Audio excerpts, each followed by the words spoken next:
Eh bien bonjour à tous et à toutes, j'espère que vous allez bien, en tout cas moi ça va nickel.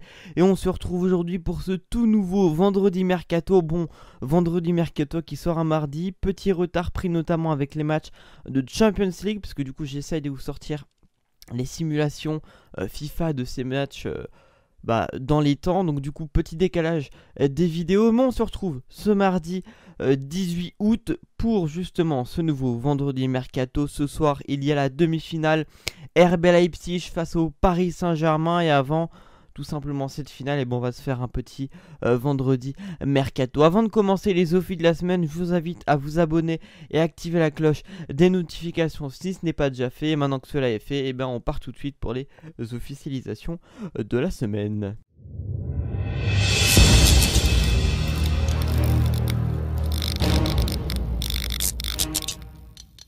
On commence donc les offres de la semaine du côté du Benfica, qui a officialisé la signature de Jan Vertonghen, qui s'est donc engagé libre en quittant tout simplement librement Tottenham. Ils ont aussi officialisé la signature d'Everton, l'espoir brésilien qui, je crois, vient tout droit de Grêmio. Derrière Vertonghen qui venait de Londres avec Tottenham, et là c'est Willian qui quitte Chelsea pour signer librement aussi du côté de Arsenal. Le Brésilien Willian, ancien du Shakhtar, et donc un nouveau joueur d'Arsenal. C'est aussi officiel pour Blaise Matuidi qui a quitté gratuitement la Juventus Turin. Il a accepté de quitter la Juve puisque le nouvel entraîneur ne comptait plus sur lui, et donc Blaise Matuidi rejoint le club de David Beckham puisqu'il signe du coup librement du côté de l'Inter de Miami. Martin Odegaard qui a fait une superbe saison du côté de la Sociedad. Il était censé repartir pour un an puisque lui se sentait bien là-bas, mais le Real Madrid a mis fin à son prêt puisque Zinedine Zidane compterait sur lui pour cette saison en Liga. Du côté de Villarreal, on a signé plusieurs joueurs puisque Valence, en gros problème financier, est obligé de vendre. Donc Dani Parejo quitte Valence et signe à Villarreal, tout comme Francisco Klein qui quitte Valence et signe aussi à Villarreal pour 8 millions plus 3 millions de bonus. C'est officiel aussi du côté du LOSC après avoir vendu Victor Osimhen pour 80 millions d'euros du côté du Napoli. Ils ont recruté l'attaquant de la Gantoise, Jonathan David, l'attaquant canadien, très grand espoir canadien, notamment aussi du football tout court, puisqu'il s'engage avec le LOSC pour 32 millions d'euros. Il a marqué pour son premier match avec le LOSC, c'était face au Stade Brestois, défaite 2-1 des Lillois. C'est officiel du côté de Tottenham, on a perdu Jan Vertonghen, mais on recrute Pierre-Emile Højbjerg qui a donc quitté Southampton et s'est engagé donc à Tottenham pour 18 millions d'euros. Toujours en défense centrale, l'AS Monaco, qui, on rappelle, a l'objectif de vendre au moins 30 joueurs pendant ce mercato, vend Kamil Glik du côté de Benevento. Et donc Kamil Glik qui était vraiment un artisan du titre de champion de Monaco en 2017 si je me trompe pas, ou 2016. Tout simplement il quitte l'AS Monaco pour partir du côté de Benevento. Du côté de la Liga et la Real Sociedad, David Silva, où quasiment tout était bouclé avec la Lazio, rejoint librement la Real Sociedad et donc rejoint de nouveau la Liga. Du côté du FC Barcelone, après cette humiliation 8-2 par le Bayern Munich, l'entraîneur Quique Setién s'est fait tout simplement limoger de son poste d'entraîneur. Du côté de la Ligue 1 et de Bordeaux, François Camano, on en avait parlé dans je sais plus quel vendredi mercato, mais on en avait déjà parlé de son possible départ. C'est maintenant officiel, donc François Camano a quitté Bordeaux et a signé donc au Lokomotiv Moscou. Voilà pour les offres de la semaine. On va maintenant passer aux rumeurs et pas mal de petites choses intéressantes, notamment avec des assez gros joueurs. C'est parti.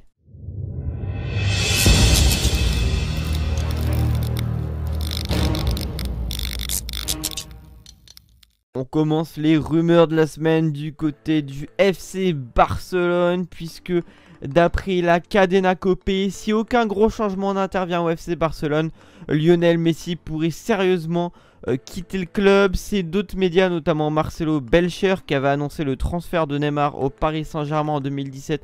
En premier, annonce que Lionel Messi a décidé coûte que coûte de quitter le club catalan. Les clubs disposés à le faire venir seraient notamment l'Inter Miami, puisque Lionel Messi pourrait rejoindre Blaise Matuidi et David Beckham là-bas pour des raisons fiscales, mais aussi Manchester City, un club qui pourrait l'intéresser, notamment avec Pep Guardiola comme entraîneur, et évidemment Manchester City pourrait supporter dans ses finances le salaire de Lionel Messi. L'Inter Milan serait aussi apparemment intéressé. Selon des médias italiens, l'Inter serait tout simplement prêt à lui proposer un contrat de 50 millions d'euros à l'année, mais selon d'autres médias, l'Inter Milan aurait tout simplement rien proposé pour le moment à Lionel Messi, et seul Manchester City et le Paris Saint-Germain seraient disposés à lui proposer le contrat qu'il demande. Mais le PSG aurait décidé tout simplement de se retirer de cette affaire, puisque les idées ont changé au Paris Saint-Germain. On ne propose plus de gros salaires aux nouveaux joueurs.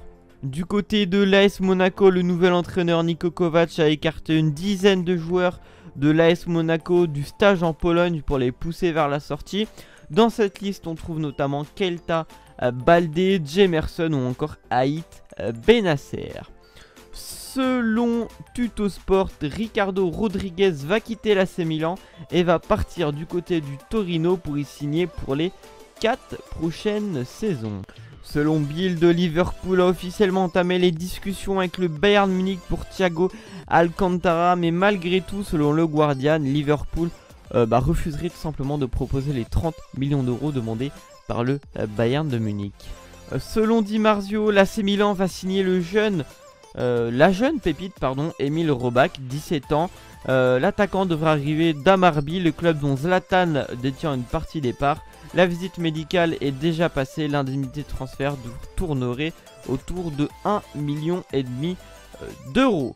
Selon Sky Italia, l'accord entre Manchester United et Jadon Sancho est total. Le joueur veut rejoindre le club anglais. Dortmund, qui ne veut pas baisser le prix fixé de 120 millions d'euros, et Manchester United ne parviennent pas à s'entendre pour le moment. Manchester voudrait tout simplement faire durer l'affaire pour que Dortmund tout simplement laisse du lest au bout d'un moment. Selon Fabrizio Romano, l'AC Milan a entamé des discussions avec Chelsea pour signer Tiemoué Bakayoko en prépayant de 3 millions d'euros avec option d'achat de 35 millions d'euros. Le joueur voudrait retourner à Milan, mais il n'y a pas longtemps, l'Olympique lyonnais s'est immiscé dans le dossier et ferait réfléchir le joueur de Chelsea. En parlant de Chelsea, il va reprendre les discussions avec Leverkusen pour Kai Havertz et est toujours confiant pour parvenir à un accord. Chelsea devrait aussi signer Ben Chilwell pour 88 millions d'euros, le latéral gauche de Leicester, mais ce dossier ne devrait pas freiner l'arrivée de Kai Havertz. Selon UL Esporte, Leonardo repartira à la charge après le final 8 de la Ligue des Champions pour signer Matheus Cunha afin de pallier le départ de Edinson Cavani. Leonardo aurait aussi entamé les négociations avec Timothy Castagne pour sa signature juste après la victoire face à l'Atalanta de Bergame. Selon Sky Sport News, le PSG, Dortmund et Monaco sont intéressés par la signature de Wilfried Zaha, donc voir comment ça pourrait se passer si Zaha va finir en Ligue 1, puisque lui voudrait donc quitter Crystal Palace. Selon Di Marzio et Fabrizio Romano, une nouvelle fois, Ronald Koeman a été choisi pour devenir le nouvel entraîneur du FC Barcelone dans la semaine, et il voudrait se débarrasser de 4 joueurs, notamment Vidal, Rakitic, Umtiti et Luis Suarez. Parler de l'Atalanta qui devrait perdre Timothy Castagne, la Juventus aurait conclu un accord avec Hans Astober. Le joueur aurait même fait ses adieux à ses coéquipiers. L'Atalanta demanderait seulement 25 millions d'euros. Pour terminer ces rumeurs de la semaine, on finit avec cette information de Fabrizio Romano. Tottenham a conclu un accord pour la signature libre de Joe Hart. Les Spurs envisagent également d'ouvrir bientôt les négociations pour prolonger Hugo Lloris. Voilà toutes les infos de la semaine en termes de rumeurs. Maintenant on va passer au 5 et notamment à ce final 8 de la Ligue des Champions à Lisbonne.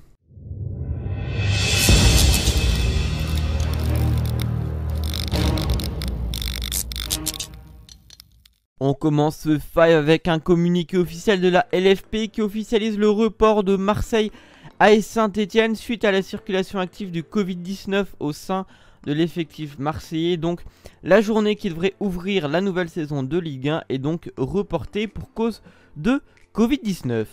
les deux demi-finales de la Ligue des Champions, deux clubs français contre deux clubs allemands, Paris Saint-Germain, RB Leipzig et Olympique Lyonnais face au Bayern Munich. Donc Paris Saint-Germain-Leipzig sera donc évidemment sur RMC Sport, mais petite surprise, Lyon-Bayern Munich sera diffusé en clair sur TF1, commenté par Bichente Lizarazu et Grégoire Margoton.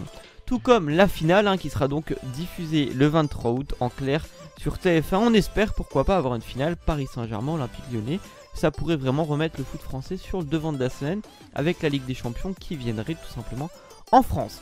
On connaît la finale de l'Europa League puisque ça sera l'Inter qui a battu 5-0 le Shakhtar face à Séville qui a éliminé par surprise 2-1 à Manchester United. Le FC Barcelone a annoncé de son côté que Marc-André ter Stegen allait subir une opération chirurgicale au genou droit au niveau de son tendon rotulien. La durée d'indisponibilité n'a pas été communiquée mais pourrait s'élever jusqu'à 2 mois pour le gardien allemand donc du FC Barcelone. Le FC Barcelone a aussi annoncé que les prochaines élections présidentielles auront lieu le 15 mars prochain, quelques mois avant la date initialement prévue.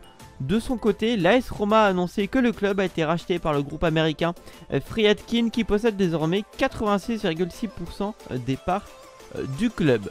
Donc voilà pour tout simplement les infos de ce 5. J'espère que ce vendredi mercato vous aura plu. Si c'est le cas, n'hésitez pas à liker, à vous abonner, à partager et à activer la cloche des notifications. N'hésitez pas à commenter en mettant vos avis sur les rumeurs et sur les transferts de cette semaine.